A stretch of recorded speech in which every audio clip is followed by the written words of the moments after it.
because you don't very often get birds in a static environment. So it's been quite nice. I've never been to one before, but it's been good.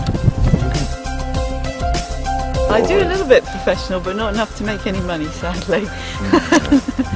And the mortgage people just, you know, they say it's not enough, Sally, you want to go out and get a mortgage job. They've actually been an accountant.